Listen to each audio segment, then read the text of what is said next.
ইদম সুলভম সুদুর্লভম প্লাবাংশু কল্পং গৌরকর্ণধর। নি শব্দের অর্থ হলো নর, দেহ শব্দের অর্থ হলো এই যে মনুষ্য দেহটা আমরা পেয়েছি, আদ্যম মানে প্রাপ্তি করা, পেয়েছি নি দেহ আদ্যম, সুলভম সুদুর্লভম। কথাগুলো একটু মন দিয়ে শুনবে। বলছে সুলভম সুদুর্লভম, অর্থাৎ এই নরদেহটা একই সঙ্গে সুলভ আবার একই সঙ্গে দুর্লভ। আগে আমাদেরকে জানতে হবে যে সুলভ কাকে বলে আর দুর্লভ কাকে বলে। সুলভ কাকে বলে? মা, যে বস্তুটা আমরা অতি সহজে পাই সেটা হলো সুলভ বস্তু।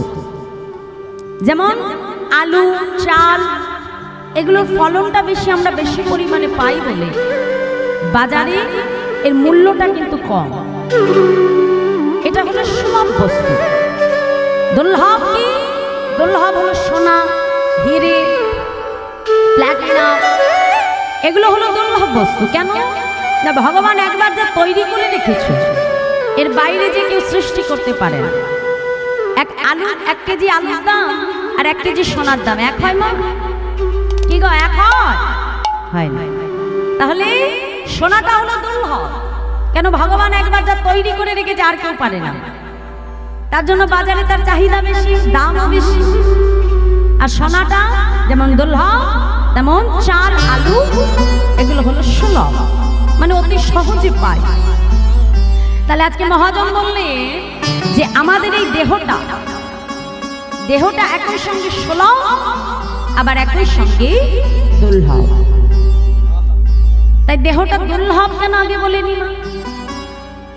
শাস্ত্র বলছে স্থাবর বিংশতি নবলক্ষানি জলজা কৃমিয়া রুদ্র সংখ্যক পক্ষী নাম 10 লক্ষ কম 30 লক্ষ কম পশুবানস্ব 24 লক্ষানি মানব।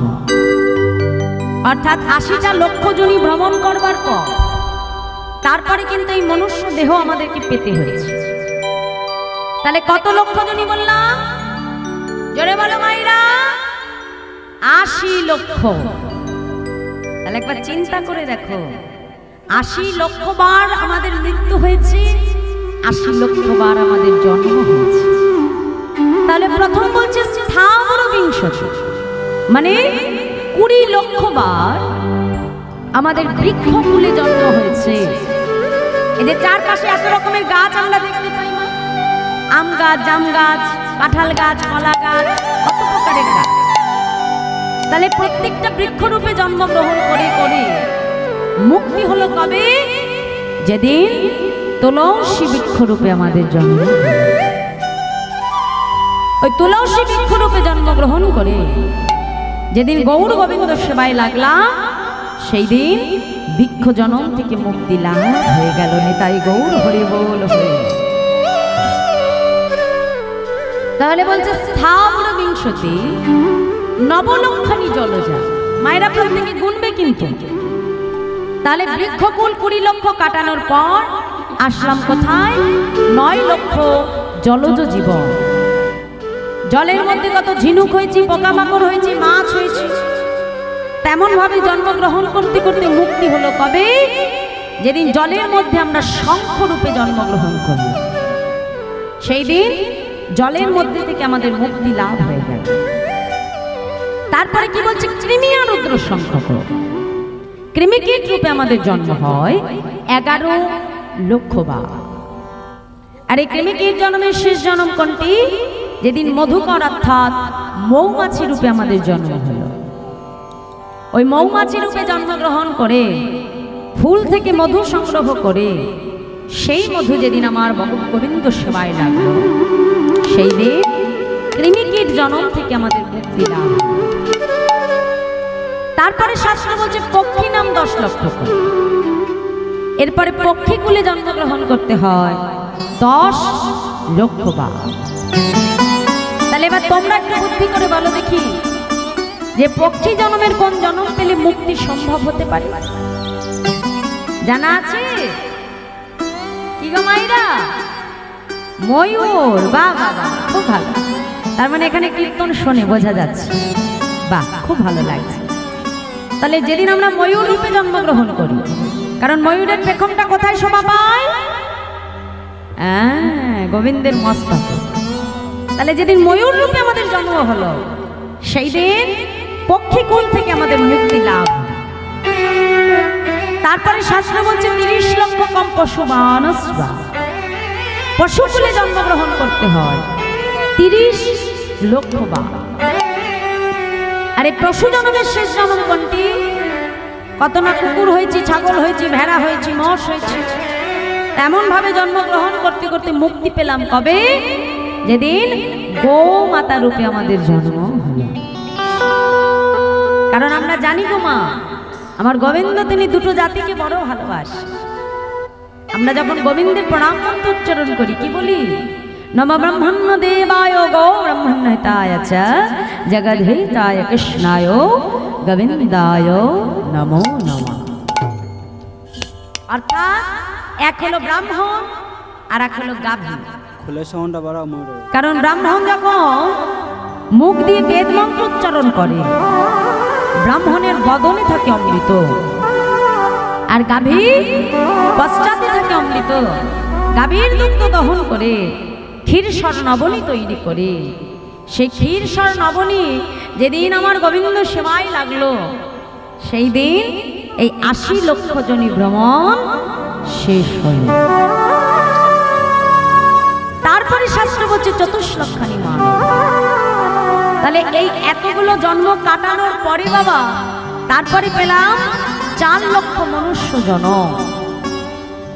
তাহলে কোন জন্মে দেখা গেল মা, ভগবান তোমাকে হাত দিল, চলবার মতো পায়ে ক্ষমতা দিল, কিন্তু তুমি যে এই যে মন্দিরে এসে, এই যে এখানে এসে কত সুন্দর তার মুখ মূর্তি দর্শন করছো, তাহলে ভগবান যদি দৃষ্টিশক্তি না দেয় মা, দেখতে পারবো? পারবো। আবার কোন জন্মে তোমাকে হাত দিল, পা দিল, দেখবার মতো নয়ন দিল, কিন্তু গোবিন্দ নাম উচ্চারণ করবার মতো ক্ষমতা দিল না। তাই গো হরি বল।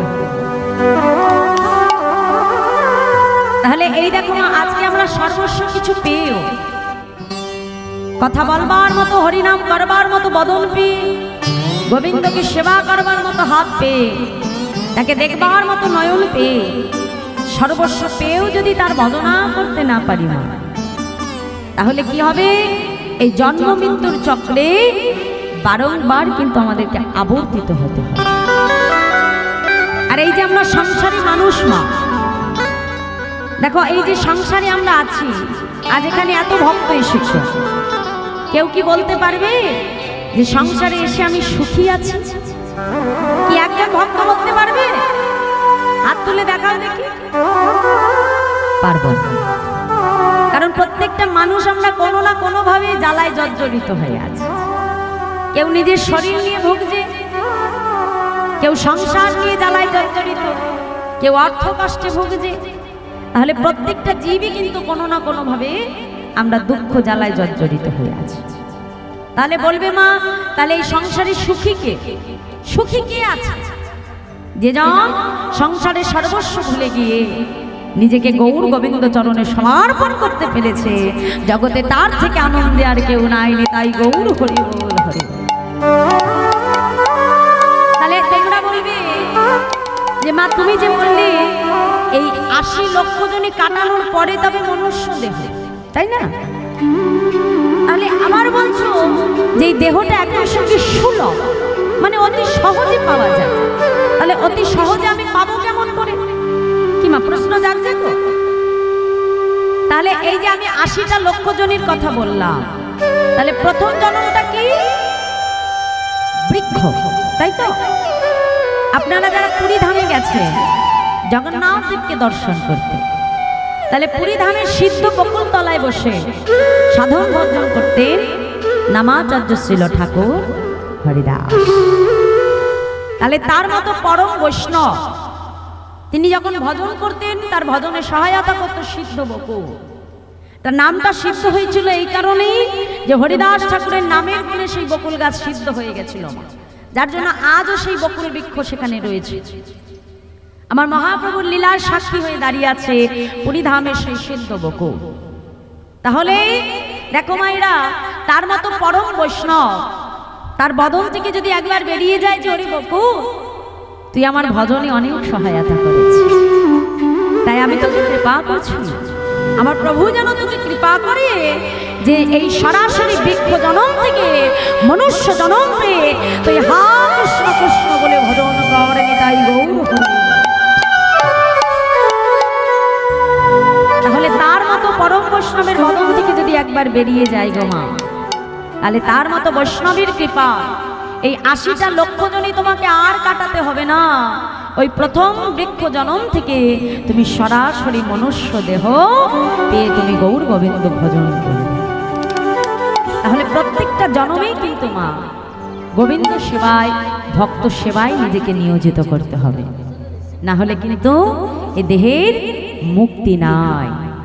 তাই আমাদের মতো কলির জীবকে উদ্ধার করবার জন্য নবদ্বীপ মাঝে অবতীর্ণ হলেন করুণার অবতার আমার দয়া গৌর হরি। জয় রাধে। এখানে ছোট্ট করে একটু তাল আমরা সাধন করব, তালটির নাম বড়দধি। আজকে পদাবলীর ভাষায় বলছে, দেখো কি বলছি, অসাধনে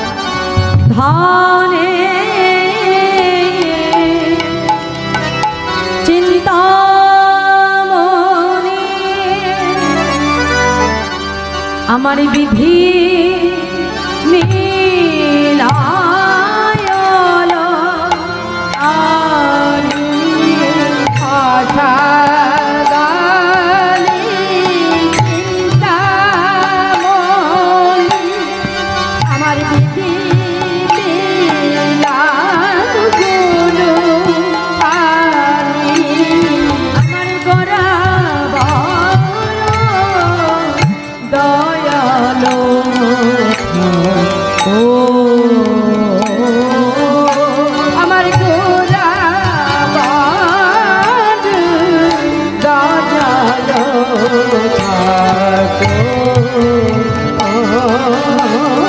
কোন সাধন ভজ লাগিল না রে, সাধন ভজ লাগিল না রে, তারে অসাধনে পাওয়া গেল সাধু ভজ লাগল না রে, অসাধনে পাওয়া গেল কোন সাধন বাদন লাগিল না রে, বলি অসাধনে পাওয়া গেল কোন সাধন বাদুলি লাগিল না রে, বলি অসাধনে পাওয়া গেল সাধন বাদুলি লাগিল না রে, বলি কলি যোগে হয়ে গেল সাধন ভজনে লাগলো না রে, বলি অসাধনে পাওয়া গেল কলি যুগ হয়ে গেল সাধন ভজনে লাগলো না রে, কলি যুগ হয়ে গেল সাধন ভজনে লাগলো না বলি রে, সাধনে পাওয়া গেল সাধন ভজনে লাগলো না রে, সাধন ভজন লাগিল না রে। অসাধনে পাওয়া গেল সাধন ভজন লাগলো না। এই কলিতে ভগবানকে পাওয়ার জন্য কোনো কষ্ট করতে হয় না। শাস্ত্রে বলছি শিকলটা বাড়াবে, কৃতে যে ধাত বিষ্ণুতে তাই যাজ্যত মকই দা পরিচর্যন কল তদ্ধুরি সংকীর্তনা। অর্থাৎ সত্যযুগে ভগবানকে পাওয়ার উপায় ছিল ধ্যান, ত্রেতা যুগে ভগবানকে পাওয়ার উপায় ছিল যাগযজ্ঞ, দাপরে ভগবানকে পাওয়ার উপায় ছিল পূজা অর্চন। কিন্তু কলিতে আমার মহাপ্রভু দেখলে যে কলির জীবের এত সময় হবে না, তারা ধ্যান তপস্যা যাগযজ্ঞ করে ভগবানকে পাবে। কি গো মায়েরা, সময় আছে? ধ্যান করে ভগবান পাবো সময় আছে? সময় নাই। তাহলে আমরা কলির জীব ভগবানকে পাবো কি করে? আমার মহাপ্রভু দেখলেন হরের নাম হরের নামই বকে বলাম কলৌ নাস্তি বগতি এরন কথা বললেন হরিনাম বিনা আমাদের কলিজীবের গতি নাই গতি নাই গতি না। তাহলে হরিনামই হলো একমাত্র আমাদের মুক্তির উপায়। তাই সেই গোলকের গোপনের প্রেম ধনকে কলিযুগে হরিনাম সংকীর্তন রূপে জীবের দ্বারে দ্বারে আমার প্রভু প্রকাশ করলেন। শাস্ত্রে বললে পৃথিবীতে আছে যত নগরাদি গ্রাম সর্বত্র প্রচারিত এই হরিনাম। তাহলে আগে যেমন হরিনাম হতো মা, এখন হরিনামটা বেড়েছে না কমেছে? কোনটা জোরে বলো? হ্যাঁ সত্যি তো? তাহলে আমার মহাপ্রভুর বাণী সার্থক হচ্ছে তো? তা শুধু কি আমাদের ভারতবর্ষের মধ্যে সীমাবদ্ধ আছে কি মায়েরা? নাই। কত আমেরিকান, কত জাপানি, কত ফ্রান্সি দেখো তাদের দেশকে ভুলে গিয়ে সর্বস্ব ছেড়ে আজকে গৌর চরণে এসে নদিয়ায় সমর্পণ করে দিয়েছে। তারা হরিনামের বন্যায় ভেসে যাচ্ছে। তাহলে আমরা একটু ভাসি কি? ভাসবে তো তোমরা? হ্যাঁ তাহলে মায়েরা একটু দুটো বাহু তুলে দেখি একসঙ্গে আমার সঙ্গে করতালি দিয়ে গাই। বাহ বাবা খুব ভালো খুব ভালো। পেছনে মায়েরা হাত তোলো। প্রেমানন্দে মেতে হরি বলো, হরি নামের বন্যাতে গেল। হরি বল হরি বল হরি নামের বন্যাতে গেল। প্রেমানন্দে মেতে হরি বলো, হরি নামের বন্যাতে গেল। আনন্দে মেতে হরি বলো, হরি নামের বন্যা যে গেল। প্রেমানন্দে মেতে হরি বলো, হরি নামের বন্যা যে গেল। প্রেমানন্দে মেতে হরি বলো, হরি নামের বন্যা যে গেল। বন্যার যাই বলি হারি ও তার তরঙ্গ ভারী। বন্যার যাই বলি হারি, তার তরঙ্গ ভারী। বন্যার যাই বলি হারি ও তার তরঙ্গ ভারী। বন্যার যাই বলি হারি, তার তরঙ্গ ভারী। মাইরা আস্তে আস্তে টোনটা টেপ করো দাদা, বেশ দাও দিয়ে ডিলে দাও পেছনে। মায়েরা তোমরা বন্যা দেখেছো? কারা কারা দেখেছো একটু হাত তোলো দেখি। হ্যাঁ সরাসরি না দেখলেও টিভিতে তো দেখেছো। আর বন্যার তরঙ্গ, তরঙ্গ মানে কি গো? ঢেউ ঢেউ, তাই তো? তা বন্যায় যখন ঢেউ ওঠে কি হয়? ওঠে আবার থেমে যায়, তাই তো? কিন্তু আমার মহাপ্রভুর আনা ঢেউ আজ থেকে 539 বছর আগে এনেছিল। আর সেই ঢেউয়ে এখনো আমরা কলিযুগে ভেসে চলেছি, তাই তো? নেতাই গৌর হবে বলো। তাই কি বলছে দেখো দেখো, বন্যারে যাই বলি হারি ও তার তরঙ্গ ভারী। বন্যার যাই বলি হারি, তার তরঙ্গ ভারী। ও বন্যারে যাই বলি হারি ও তার তরঙ্গ ভারী। হারি, তার তরঙ্গ ভারী। প্রেম তরঙ্গে দিচ্ছে সাঁতার গোলক বিহারী। ওরে প্রেম তরঙ্গে দিচ্ছে সাঁতার গোলক বিহারী। ও গো তরঙ্গে দিচ্ছে সাঁতার গোলক বিহারী। আর বৃন্দাবনে দিচ্ছে সাঁতার গোলক বিহারী। ও তার সঙ্গে দয়াল, ও তার সঙ্গে দয়াল নিত্যানন্দ পাথালে সাঁতার দিল। সঙ্গে দয়াল নিত্যানন্দ সাঁতার দিল। তার সঙ্গে দয়াল নিত্যানন্দ পাথালে সাঁতার দিল। সঙ্গে দয়াল নিত্যানন্দ পাথালে সাঁতার দিল। হরি নামের বন্যা যে এলো। প্রেমানন্দে মেতে হরি বলো, হরি নামের বন্যা যে এলো। প্রেমানন্দে মেতে হরি বলো, হরি নামের বন্যা যে এলো। ও মাইয়া, আস্তে আস্তে বলছি তোমাদের এই জায়গাটার কি নাম? কালীর বাজার, তাই তো? কি কালীর বাজার তো?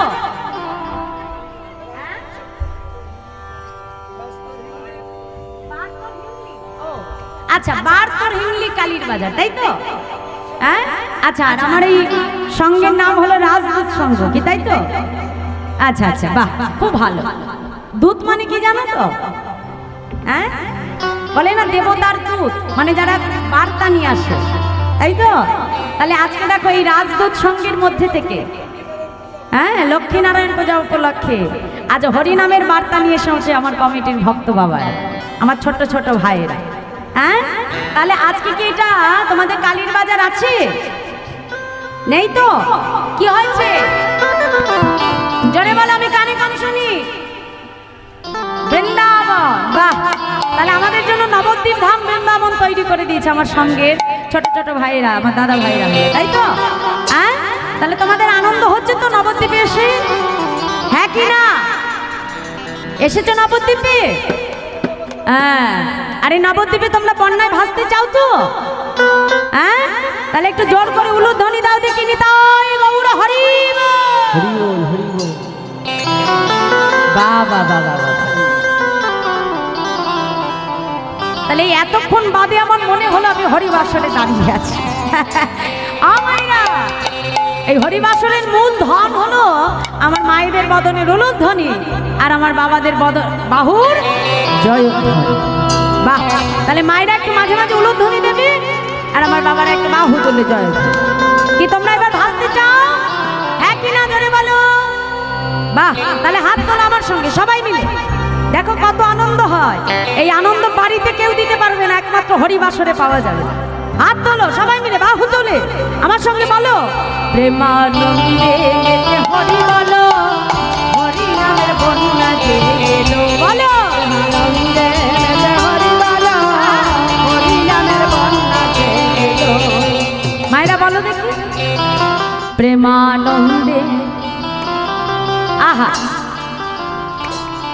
বাবা, প্রেমানন্দে মেতে হরি বলো, হরি নামের বন্যা গেল বলো।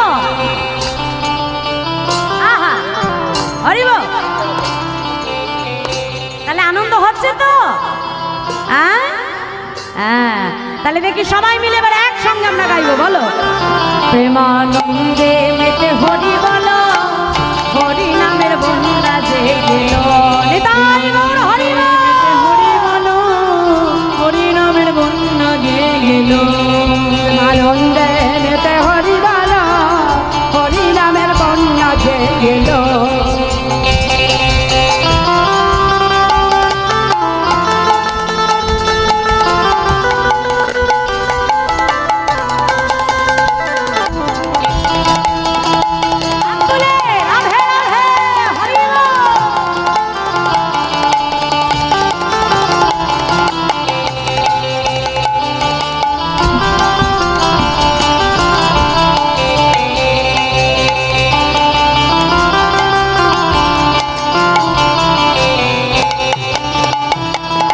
বন্যা দেখি নাই জীবী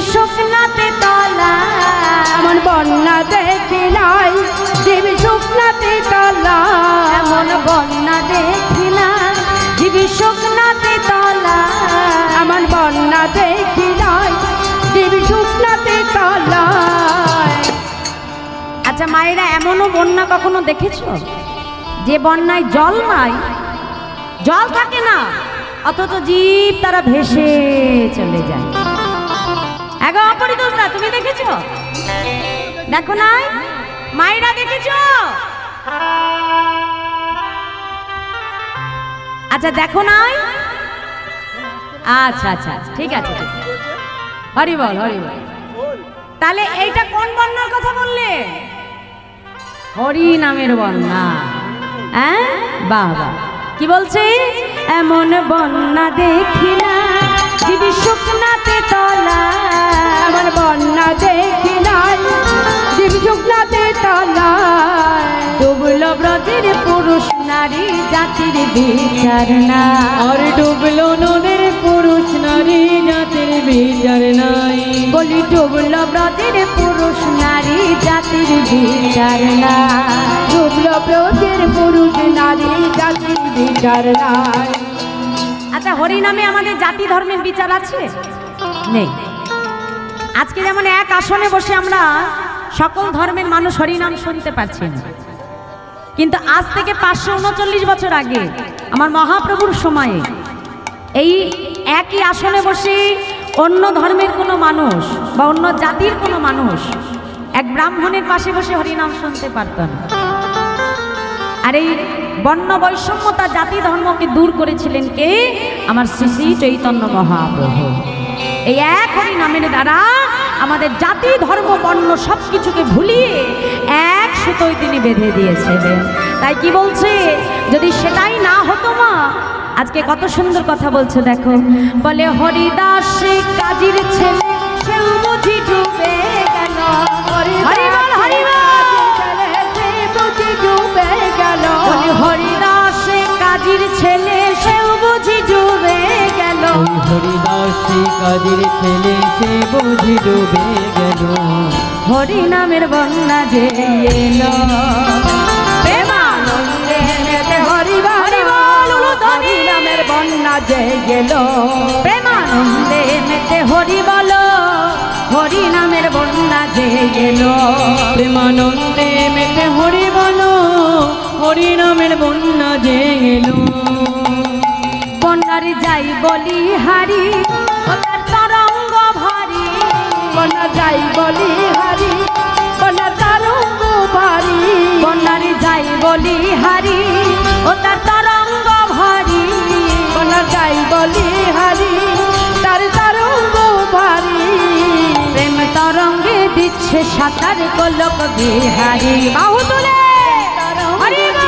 সাঁতার গোলক বিহারি, আজ প্রেম তরঙ্গে দিচ্ছে সাঁতার গোলক বিহারি, আর প্রেম তরঙ্গে দিচ্ছে সাঁতার গোলক বিহারি, ও তার সঙ্গে দয়াল নিত্যানন্দ পাথালে সাঁতার দিল, সঙ্গে দয়াল নিত্যানন্দ পাথালে সাঁতার দিল, তার সঙ্গে দয়াল নিত্যানন্দ পাথালে সাঁতার দিল, সঙ্গে দয়াল নিত্যানন্দ পাথালে সাঁতার দিল, হরিনামের বন্যা যে এলো, প্রেমানন্দে মেতে হরিবল হরিনামের বন্যা যে এলো, প্রেমানন্দে মেতে হরিবল হরিনামের বন্যা যে এলো, প্রেমানন্দে মেতে হরিবল হরিনামের বন্যা যে গেল, প্রেমানন্দে মেতে হরিবল হরিনামের বন্যা যে এলো।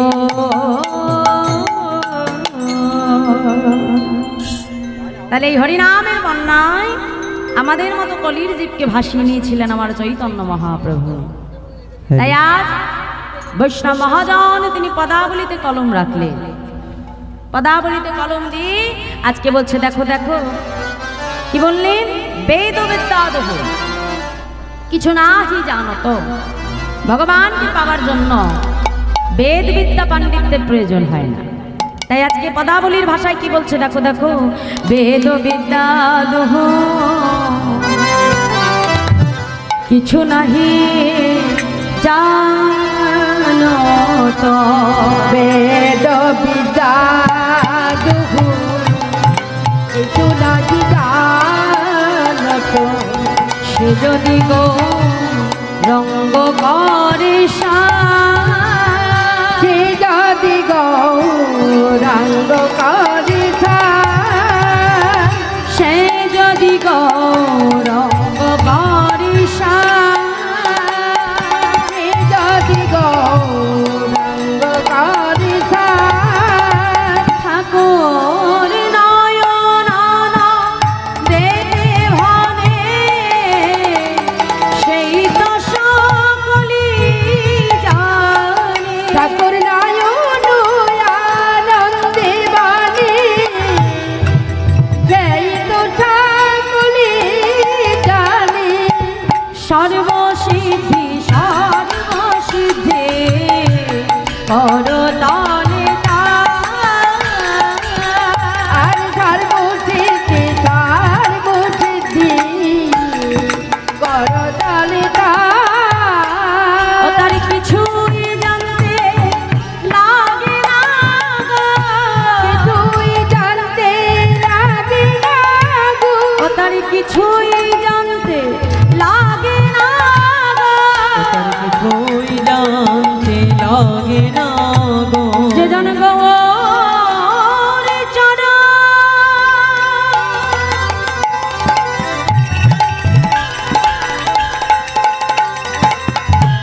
সার জেনেছে বলিয়ে সংসারকে অসার ভেবে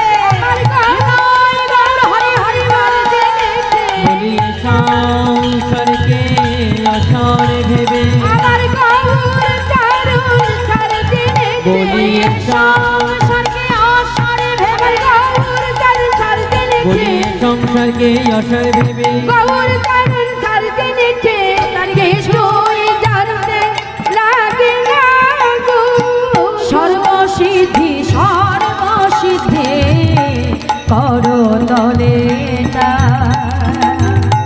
সর্বসিদ্ধি করতা